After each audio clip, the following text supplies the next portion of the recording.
folds under each buttock. On the right side of this slide, the different parts of the pelvis are illustrated there, as well as the parts of the bones of the lower extremity.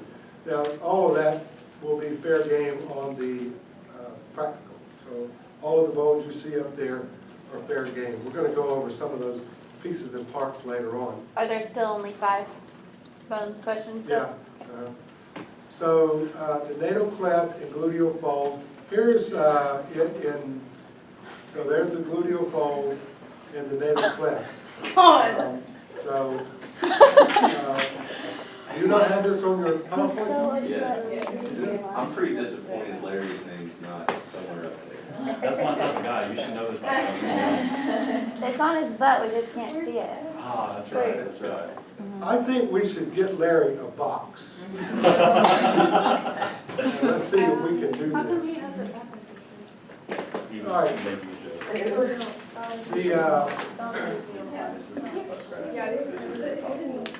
I know it's back. That's What? Tiana, Okay. okay.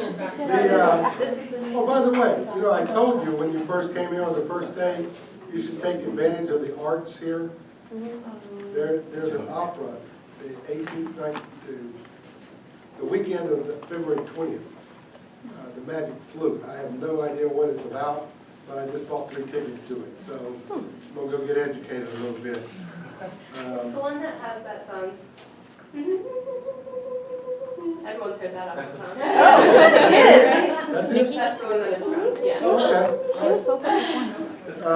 Okay. She was? You might want to know that Nikki was a voice. Nick? I think Yeah. major. You sing opera.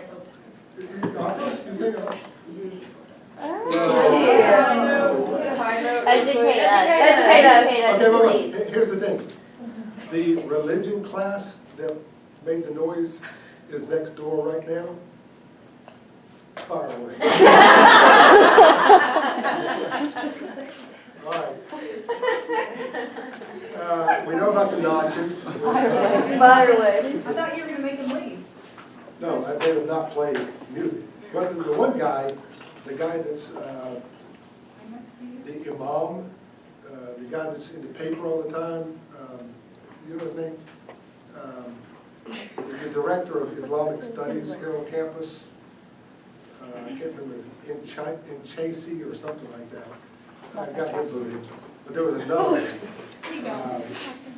But I don't think he's the one that plays movies. Anyway, you know about the spine, you know about the tuberosity. The articular part of the hip there is the acetabulum, and of course it's much different than the glenoid of the scapula, and then it's much deeper, which provides greater stability and strength, but much less range of motion. It is a ball and socket, obviously, and the acetabulum itself is made up of all 3 of the coxal bones. They sort of come together in the acetabulum, as you see in the illustration on the far right. When you look at the acetabulum, there is a smooth part that's raised inside the acetabulum. That's the actual articular surface. It's called the lunate because of its lunar shape. Between the 2 sides of the lunate, there's a notch. And that notch, the acetabular notch, that leads into a depression, which is called the fossa. As you'll see later on, the 2 sides of the lunate, there's a ligament that attaches the 2 sides. That's called the transverse acetabular ligament. It runs from each side of the lunate. Transverse acetabular ligament. Blood vessels that innervate the head of the femur enter this space deep to that ligament. So they go underneath that ligament. You'll see this a little bit later on. The head of the femur, behind that's the neck, and then there are 2 protuberances. That would be the greater and lesser trochanter. Greater and lesser trochanter are sites of attachment for a lot of the muscles that we're going to encounter. I'm not really sure they have that much great clinical significance unless you're doing hip surgery, but versus the greater tubercle up here on the humerus, which is a landmark for putting an intraosseous needle in. I think I mentioned that. You don't have that same issue down there with the trochanters. Between the two is a crest called the intertrochanteric crest, and beneath that there's a ridge that forms on the femur. It's called the linea aspera. And two ridges come to form it, and that linea aspera runs almost the entire length of the femur, and that is the site of attachment, particularly of the gluteus maximus. If you look at the superficial nerves of the lower extremity, there are a whole bunch of them. These are the dermatomes. There are three I want you to appreciate because they're clinically relevant. And those have to do with the superficial innervation of the foot. If you'll notice right here, the yellow right there is supplied by the superficial fibular nerve, or it's also called the peroneal, superficial peroneal nerve, peroneal or fibular, whatever word you want to use. Right there, supplies the sensation on the dorsum of the foot, except for a little bitty triangle right down here between your big toe and your second toe. A little triangle right here. That's supplied by the deep peroneal or deep fibular nerve.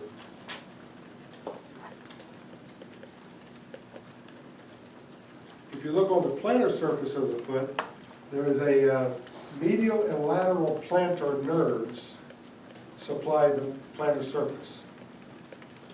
They both come from, or branches of, the tibial nerve. So I'm going to give you a heads up here. There are three nerves that supply from the knee down muscles and skin. The superficial and deep peroneal and the tibia. Those are the three nerves that go to the foot. So when you're checking dermatomes during your physical exam, especially in a diabetic patient, remember I had the Sims-Weinstein filament? I said you check on a foot of all diabetic patients. Those are the three areas you check. You check the dorsum of the foot, that little triangle, and the bottom of the foot. And that's why you got, remember that little triangle. That's the deep peroneal nerve. Or as you guys keep referring to flowers, the perennial nerve. No, I'm kidding. Did you get that? Yes. You know what I'm talking about? Yes. Professor Reinhardt, I got to show you a picture. Let's pause for a moment. Professor Reinhardt got married when she was like 4. And she thought at the time it would be a good idea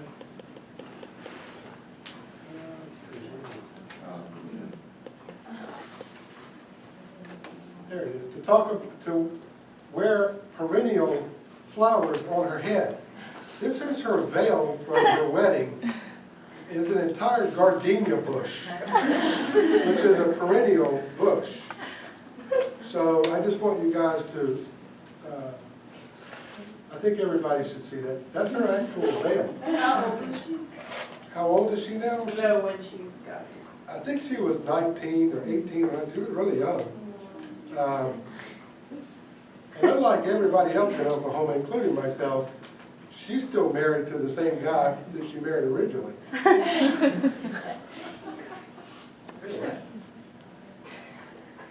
I digress. So, not that I want you to go tell her that I showed you her gardenia bush, but if somebody happens to mention it to her, I'd appreciate that. The venous drainage of the lower extremity, there are two major veins, the small and the greater saphenous vein.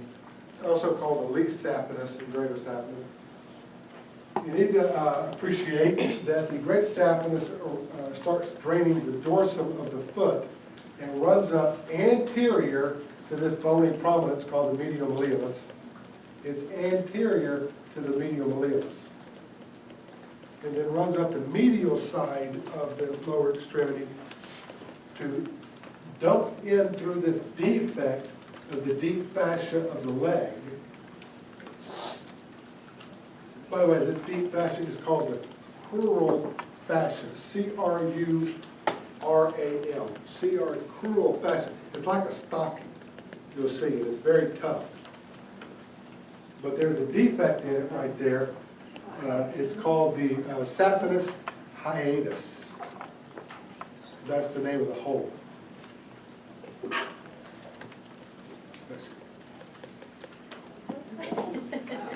Yes. Can we say all that one more time? The name of the deep fascia of the lower extremity is called the crural fascia. There's a defect in it up here called the saphenous hiatus, H-I-A-T, U-S, meaning hole. So the great saphenous vein starts on the dorsum of the foot, travels anterior to the medial malleolus, but up the medial side of the lower extremity to drain into there. It is one of the superficial veins of the lower extremity. The other major superficial vein starts on the bottom of the foot and drains right up the back of the calf, or right up the back of the leg, goes through a defect in the back of the knee and drains into the popliteal vein, P-O-P-L-I-T-E-A-L, popliteal vein. It is also a superficial vein of the lower extremity. Inflammation of these veins, the superficial veins, is called phlebitis. Blood clots and inflammation of these veins, blood clots within inflamed superficial veins of the lower extremity is called thrombophlebitis. Yeah. So you're talking about the one that starts at the bottom of the foot and drains along the calf? You're talking about the lesser saphenous vein? Yes. Okay. And I've seen cases of thrombophlebitis that were quite remarkable. The entire saphenous vein was clotted off. It was in a sickle cell guy, and when this thing clots off, it's like a rope inside the leg, and you can feel it all the way up to the to where it dives into the hiatus. It's quite remarkable. It can be very painful. You treat it with a lot of steroids, pain relievers. I mentioned the other day when we were talking about emboli that the superficial veins don't typically embolize. You don't need to put somebody on anticoagulation if they have clots in their superficial veins. I don't know why that is. No one does. In deep veins, the clot typically forms down here. So you're going to have a deep and superficial peroneal vein and a tibial vein that we'll talk about later, like the arteries, or the nerves, actually. When the clot gets above the knee, the higher it goes, the greater chance the deep vein clot will embolize. But that's not the same thing as a superficial vein. If it clots all the way up to your hiatus, it doesn't matter. Chris, you got a question? Yes. Does the small saphenous vein also go through the crural fascia, or is that a different fascia? It does go through the crural fascia, yeah. It doesn't have a name like saphenous hiatus. It just pierces it in the back of the knee. The back of the knee is called the popliteal fossa. This is called the cubital fossa.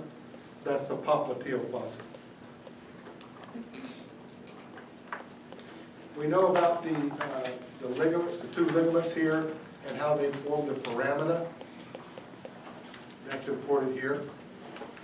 The other day you said inferior sciatic cord, is it the same thing as lesser? Lesser, yes. So they- I should not have said inferior, it's lesser, greater or lesser. Okay. The pelvic nerves, actually, it's the lumbosacral plexus that leads the pelvis through the greater sciatic foramen that supplies the gluteal area and the lower extremity. Regarding the gluteal area, excuse me, it's the superior and inferior gluteal nerves. The inferior gluteal nerve supplies the gluteus maximus. The superior gluteal nerve supplies the medius and minimus, by the way. You don't need to memorize all these little tiny nerves here. I'm just putting them up here for illustrative purposes. Somebody did ask me yesterday when they saw that nerve what the name of it was. So there it is, posterior humeral nerve, cutaneous nerve of the thigh. I think you thought I was lying to you. Who was that? Somebody. What could that? You guys, y'all thought I was lying to you, didn't you? There it is, right there. Ha! TV screen. I actually was impressed when I walked away from your table, like, I can't believe I remember that. All right. Here's now the fascias,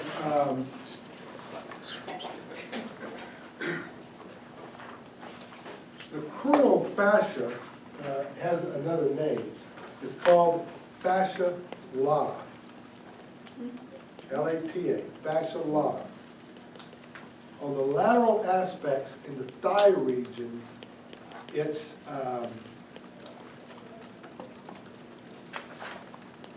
thickened into a band. It's called the iliotibial tract or iliotibial band.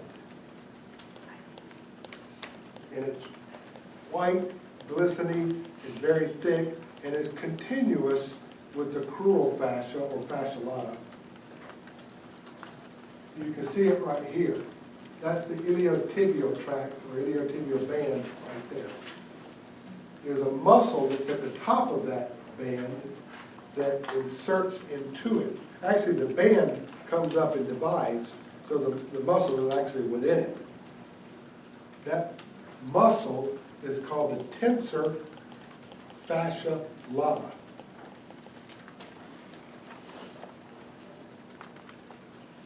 It pulls on that band. The band is attached below your knee, so it does two things. One, it will flex the hip, and it will flex the knee.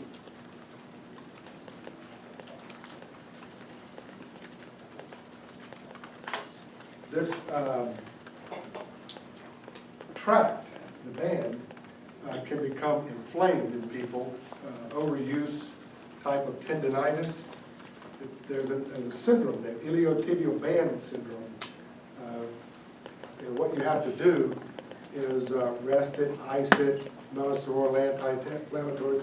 If that doesn't work, you actually can take a needle and inject along the length of that band with steroids to suppress the inflammation. Anybody ever had that done? Oh, wow, 4 of you? Wow, it's fun to get that thing. Heck no. A lot of strippers have problems with Makes sense, right? opera singers have a lot of problems. Well, strippers and opera singers. So, whichever you are, this nerve here. How the opera singers. What? That was a deep thought. I think like not of this planet.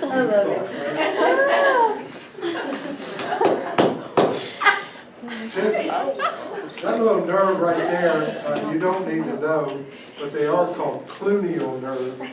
There are several cluneal nerves. CLU, cluneal nerve, in case you're on Jeopardy, those are the nerves that supply the sensation of your buttocks. Cluneal nerves. They would be on that illustration of the nerve distribution a couple of slides previous.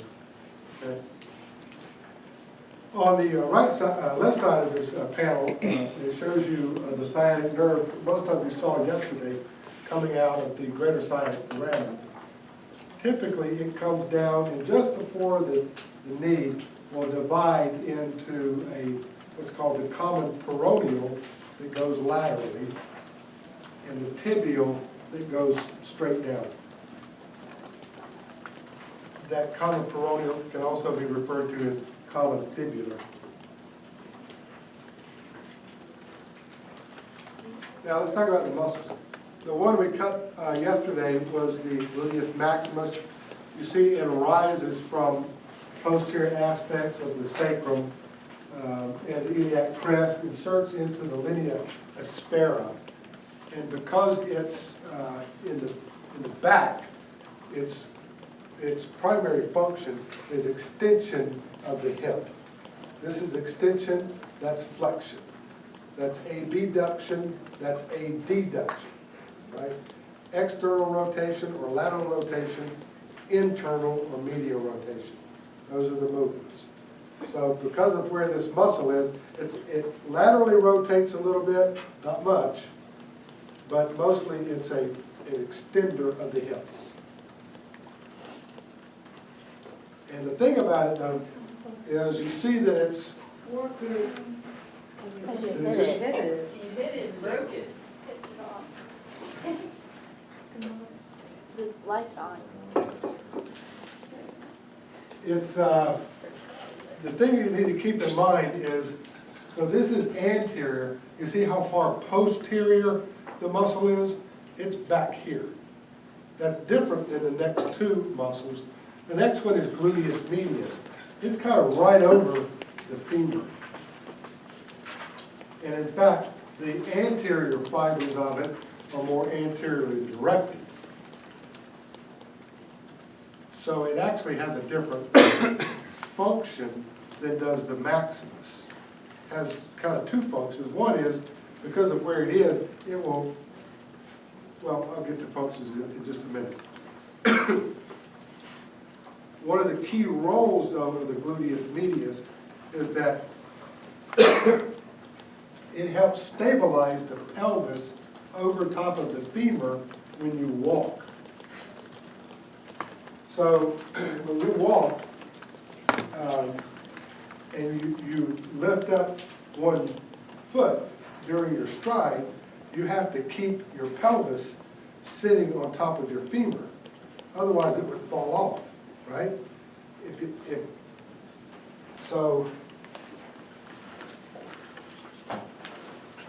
you did not have a functioning gluteus medius on the right side, when you walk like this and you try to walk, go over, you actually catapult yourself over the femur when you walk, right? So when you walk, your pelvis would fall, and they have a gait that looks like that. Sort of, I know you're laughing. The word that I see you saying is swishy. So your pelvis falls off. That's called a Trendelenburg gait. Oh, it says it right there. Trendelenburg gait says that you have paralysis of the nerve supplying the gluteus medius, which is the superior gluteal nerve. And that could be because of demyelinating disease, a disease of the nerves. It could be to nerve injury. Anyway, a Trendelenburg gait. So in your physical exam, you have the patient stand there, and you have them raise one foot, and you make sure that their pelvis stays straight. It doesn't fall off at an angle. Minimus is sitting right next to the bone. It's very deep in there. It too is anteriorly directed. Remember, maximus is way back here. Minimus is towards the front.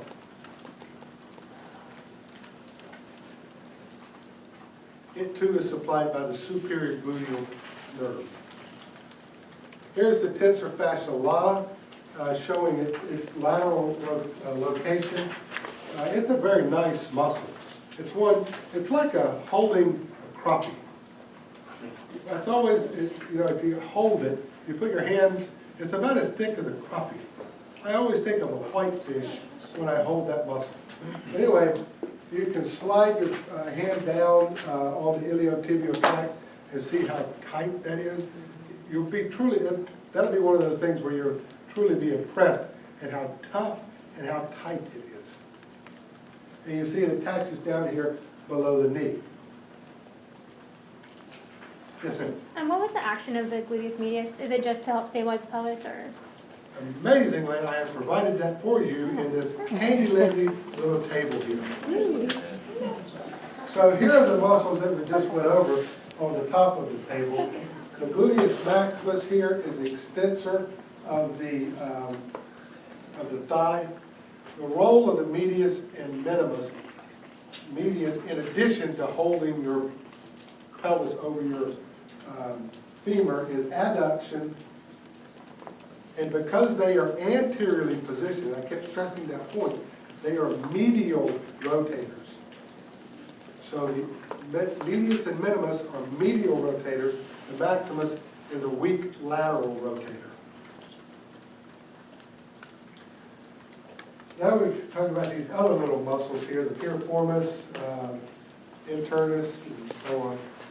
The piriformis is a muscle that I pointed out yesterday when we were dissecting. It arises from the internal aspect of the sacrum and attaches out here on the trochanter. Very strong lateral rotator, because it's in the back, right? It's a lateral rotator. Matter of fact, inflammation of that tendon produces its own piriformis syndrome. So people who are going to, repetitive motion, lateral rotators, dancers, people like that. This is the funniest thing one time. I was in family medicine clinic over there at the Health Science Center. I had a patient came in, I said, what do you do? She said, she's a dancer. Well, I mean, the clientele we saw, everybody that says they were a dancer worked at the Red Dog or one of the other places. And I'm talking to her thinking, she's a stripper.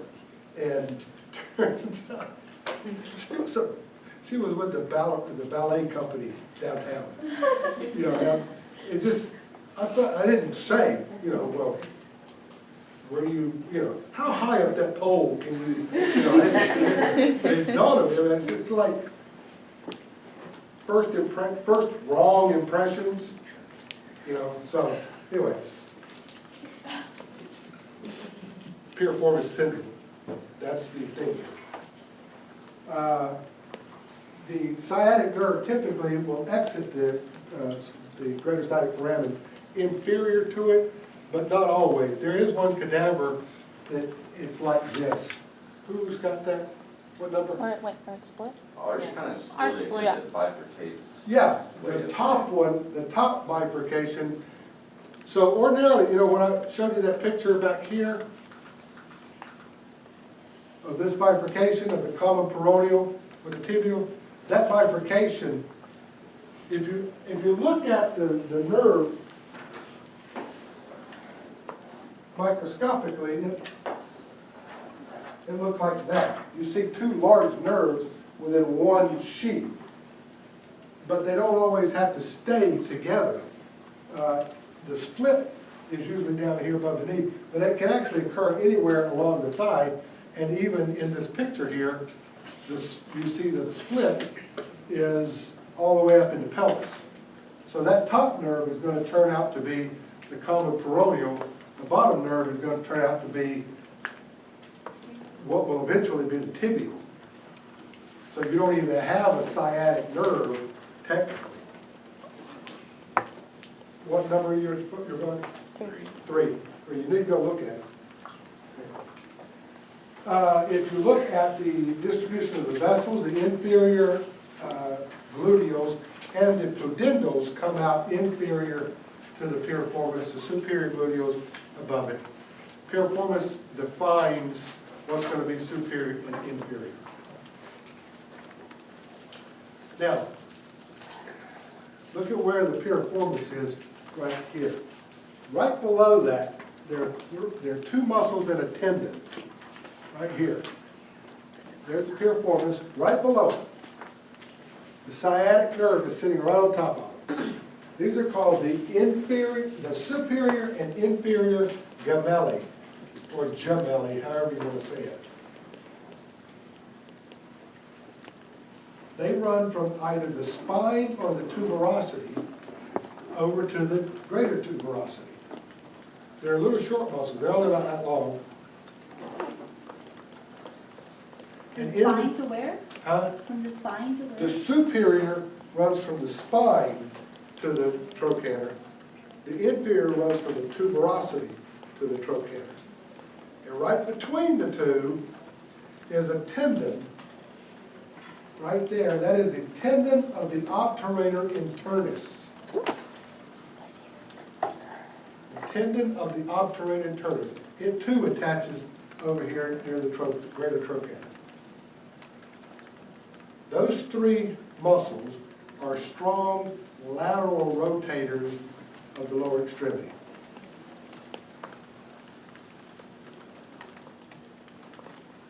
Now, the obturator externus is in the front. So it's out here in the front, and it passes around behind the head of the femur to attach to the back. You see it passing around and behind it there? So when it contracts, it's going to laterally rotate as well. You don't see that, none? Here are the gemelli right here. We're looking at it from the back. Now we're going to look at it from the front. This is the obturator externus wrapping around to attach to the back of the femur. So they're all lateral rotators, or external rotators.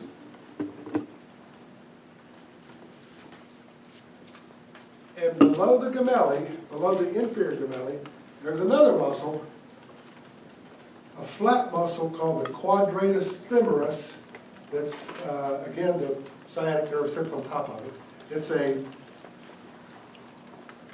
rectangular muscle, a strong lateral rotator of the lower extremity.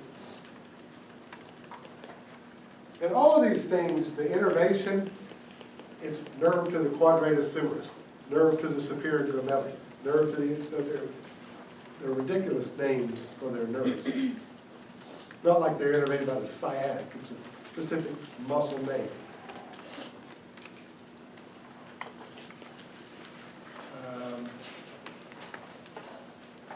Any questions about any of that? There's the quadratus femoris right there.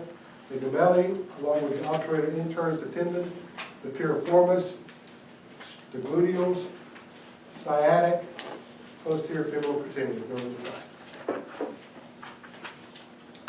Let's do the hip. The hip has, and I'll dissect out one of the hips, remove the muscles to show you these things. Or if somebody else, if you want to do it, or anybody wants to do it, basically you cut away all the meat from around the hip joint and get down to 3 strong ligaments that attach the femur to the lip of the acetabulum. Those 3 ligaments are named for the bony attachments of the pelvis. So you've got the iliofemoral, pumofemoral, and ischiofemoral ligaments. And they wrap around there and form a strong, tight connection to hold the femur onto the pelvis.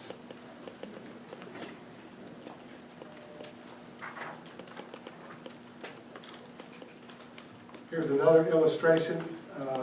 There is a defect in these ligaments, but it doesn't really come into play like it does in the shoulder because of how deep the acetabular fossa is versus the glenoid. Vascular supply of the hip is, comes from two directions. One is the obturator artery comes through the obturator membrane right there. I think if I back it up, you can see it. Obturator nerve and artery come out the obturator membrane. And it gives off a vessel called the artery of the head of the femur, for lack of a better term. That supplies the tip of the femoral head. Now, off of the femoral artery itself, there's a medial and lateral femoral circumflex, just like you saw with the humeral circumflex up here in the axillary artery. You have the same thing down there. A medial and lateral femoral circumflex. They supply the head of the femur from below.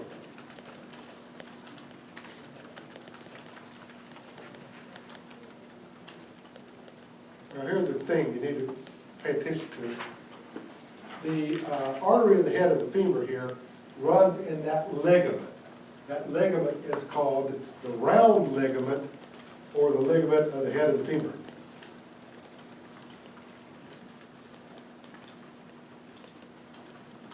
If you tear the ligament of the head of the femur and you have a fracture through the neck here, then what you wind up with is, or can wind up with, is avascular necrosis of the head of the femur. See what I mean? If you disrupt the round ligament and you fracture here, you've got no blood supply to the head of the femur.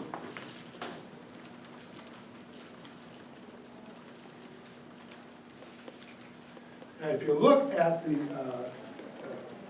hip joint itself, there are a couple of things we want to talk about.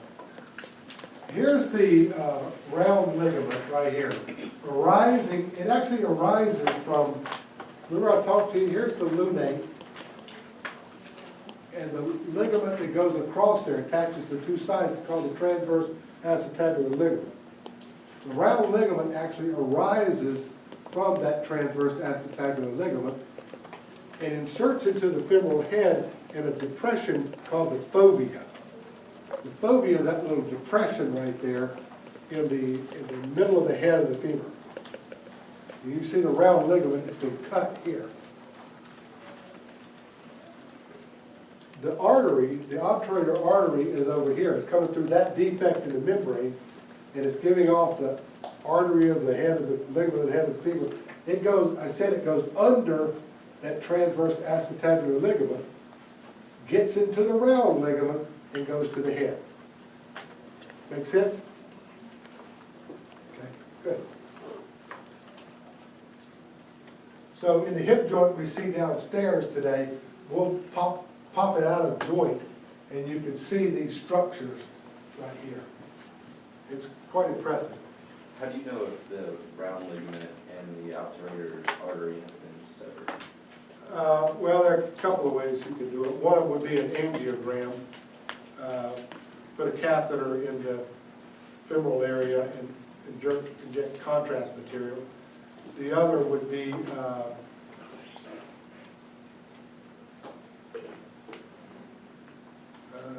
I mean, I can think of other ways to do it. That would be the obvious way to do it. There's another study where you can tag red blood cells, inject them back into the body, and see where they're leaking out. The other is if you just wait, you'll look for necrosis of the head.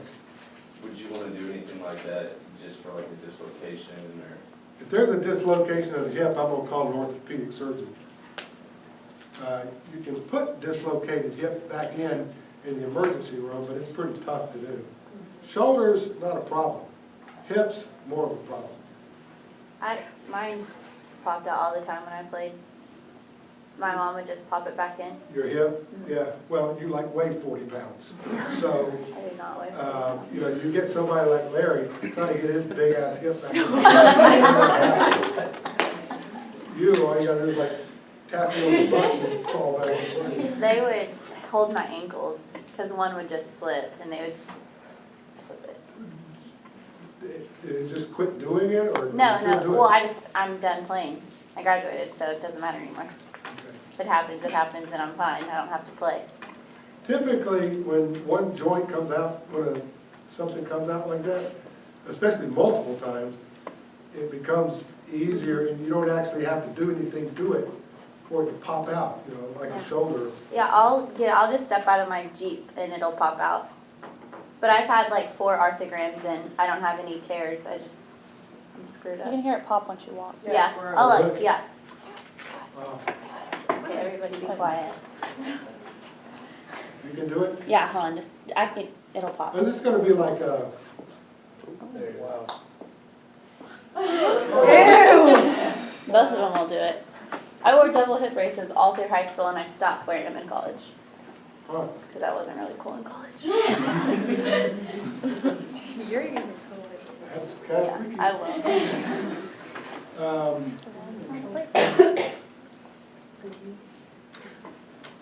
I don't know, maybe in you even, you've developed a lot of collateralization around the area, like we talked about before. You never know. Okay. Alive. So let's talk about some, yes, ma'am. In the picture, it's the round ligament is labeled on one ligamentum capitis and the other ligamentum teres. Does it go by all 3? Yes, yeah. I just, 3 names. uh, 3 names. round ligament, sounds good to me. I actually, the ligament of the head of the femur is, No? Okay. All right, this is a condition that develops in teenagers.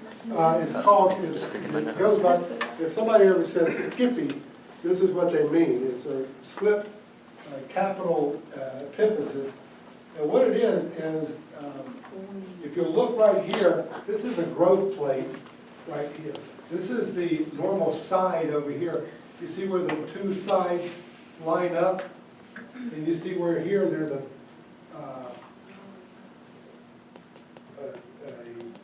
slip. That's what it is.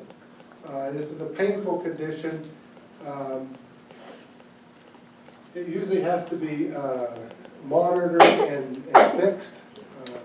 This is not something you want to miss, but keep in mind it's mostly in teenagers. Here is a fracture through the neck of the femur. You can see that it's collapsed right here versus the normal architecture on this side. This is a typical piece of hardware that goes into a femoral neck fractures. They screw this plate in here, and then they've got this pin that they grind into the head and anchor it right here to get the angle right. So it can be it's a pretty brutal procedure, but it's fairly commonly done. Here is arthritis. What you look for here is, you see that the edge of the acetabulum, how nice and clean and crisp the margin is, versus over here where things are kind of raggedy and feathered and the lines are blurred. That's the typical appearance of arthritis.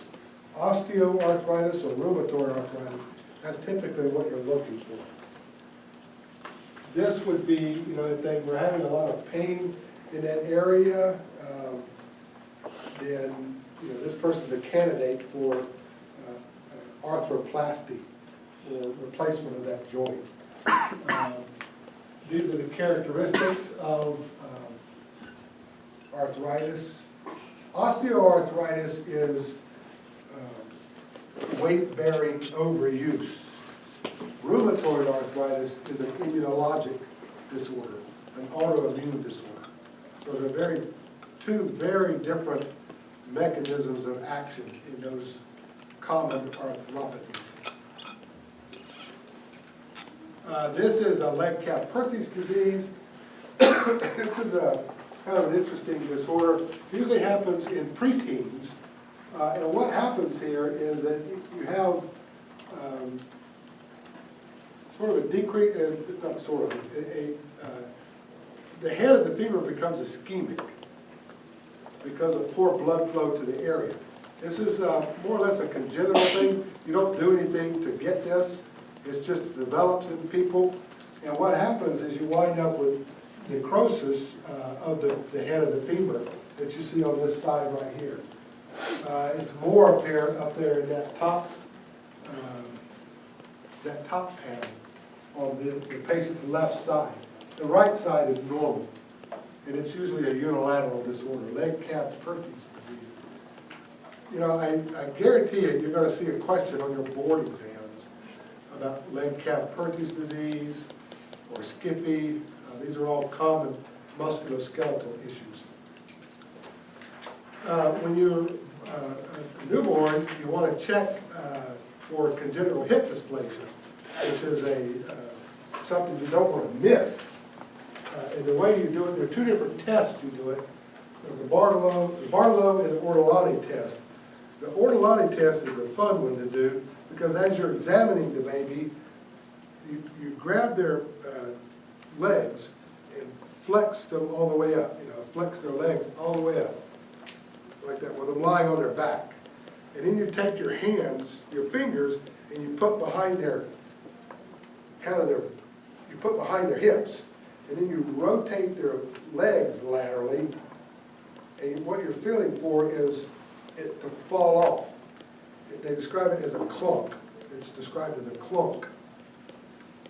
That's a positive Ortolani test for congenital hip dysplasia.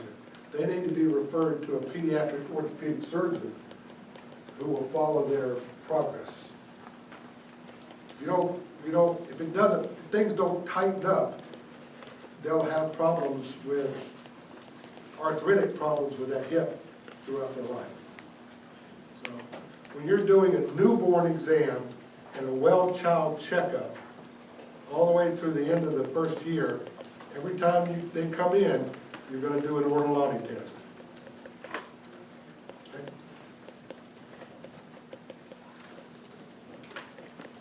This is a hip dislocation. This person, for example, was sitting in a car when the car hit something and they went flying into the dashboard, and their hip, most hip locations are posterior. They're jammed through the back and out that way. In this one over here, you can see that here's the normal location of the hip in a person who hasn't had their epiphyseal plates to close. You see where it's dislocated out up here. So pretty significant trauma to get a hip dislocation. Doesn't really take a whole lot of trauma to dislocate a shoulder, but it does to dislocate a hip.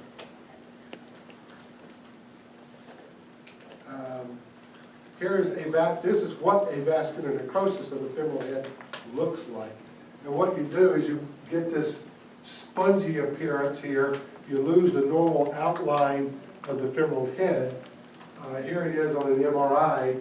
You can see that you don't have the normal solid white bone that you would expect. It's all interspersed with this darkened material here. So not a good sign. This is the person headed for arthroplasty. This is trochanteric bursitis. Right here on your, when you put your hand right here on your hip, that's the greater trochanter you're touching. There's a bursa that sits right up underneath there that, well, you know what bursas are for.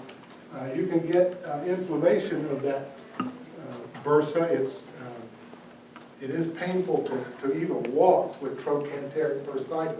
Very painful. What you do with it is, as I say here, ice or heat it in ibuprofen or NSAIDs. And to inject it with steroids, what you do is you have them lie down with the painful bursa up, the painful side up, and then if this is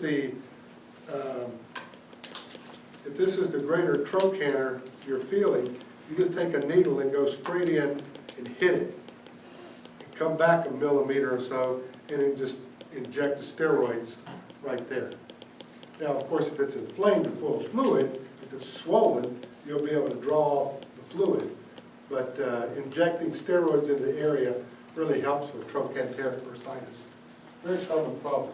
Hurts like crazy to walk upstairs in particular. What type of doctor normally does those injections? Is that ortho? Or A is it- PA, Or radiology? a PA in family medicine, emergency room, orthopedic surgery, Or lady, I feel like radiologists do this, I think. radiologist. You don't need to go to radiologist. You'll do these.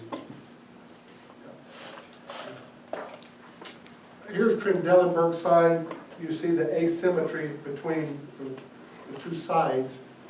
The affected side is going to go lower when you walk, when you lift that foot. This is where you inject an intramuscular injection into the butt. You don't actually inject it into the butt. If you do, you run the risk of hitting the sciatic nerve. So you want to always do an IM injection in the gluteal region in the upper outer quadrant. And to be absolutely sure you hit that upper outer quadrant, if you just put your index finger on the ASIS and your thumb kind of in the fold of their inguinal region here, you just put your finger like that and just shoot between these two fingers, you'll always be safe. Is that how you guys were talking? Yeah. So that's the trick to doing a safe IM injection.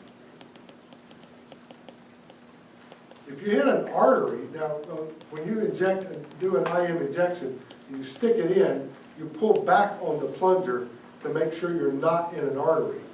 Because you don't want to wind up slamming whatever you're putting in there directly into an artery or vein. What artery or vein are you at risk of hitting here? Not the femoral, that's in the front. Superior gluteals, superior gluteals.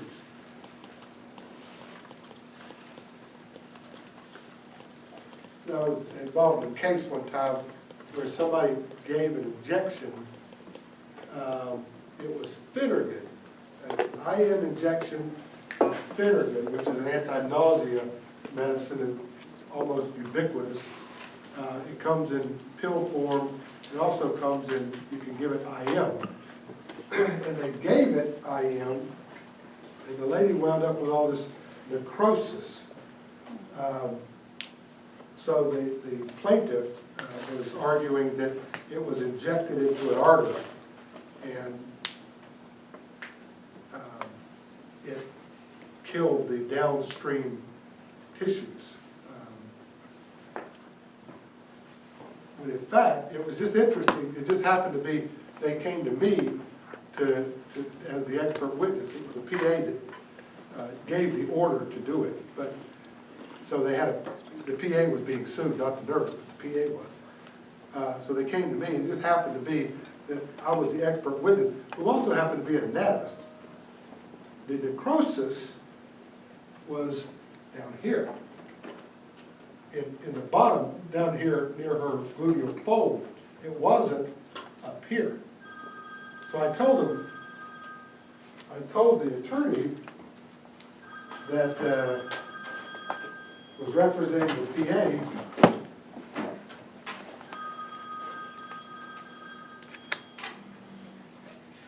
I will get there eventually. Oh, it was Chad Nichols. We'll call him right back. I told the attorney that no, this was not an arterial injection. Had it been, the necrosis would have been up here, because that's the distribution of the superior gluteal artery. What happened, I think, was that they injected the Phenergan, and she had had so many injections over time. They injected it within the planes of the medius and maximus, and it just, instead of lying down, she got up and walked, and then sat for several hours in a chair, which it just drained by gravity between the tissue planes, and the case was dismissed. So it was a good call. But I mean, unless you knew that, you know. So now you know it. This is what you don't want to get, not only the phimosis, but you don't want to get shingles. This is shingles, and I've mentioned this to you guys before, that the skin of the buttocks, the lymphatic drainage of the skin of the buttocks is anteriorly to the inguinal nose. So if somebody comes in complaining of swollen nose in the front, you need to look for the lower abdominal wall, the lower extremity, and the buttocks for the source of the infection that's causing this lymphadenopathy. Okay? Here is a fracture of the pelvic ring. Remember the contra coup, since it's a ring, if you have a fracture on one side, you're going to wind up with a fracture on the opposite side of the ring usually. And right here, the fracture is through the SI joint on the left side. The bad thing about pelvic fractures is that what artery runs right over this lip right here? The iliacs, the common iliacs. The bifurcation is right there, the common iliacs, and then you've got the internal iliac diving down into the pelvis. The reason 50% of the people die is because usually that artery is so adhered to the bone, gets ripped apart.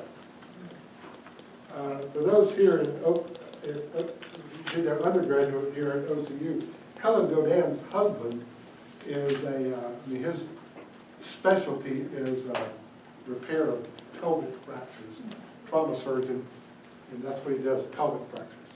These things have to be stabilized by plates, usually. And during a trauma survey, can you hop up here? During a trauma survey, physical exam-wise, you want to make sure if she's been in an MVC, motor vehicle collision, just lie on your back. During the trauma survey, if she's on a spine board, and can you straighten your legs out over here? There you go. If she's on a spine board, she's got a seat collar on. You're waiting for the X-rays to get down here. One of the things that you do, her arms are down to the side, is you come back here and you feel the back of her neck. Is it painful back here?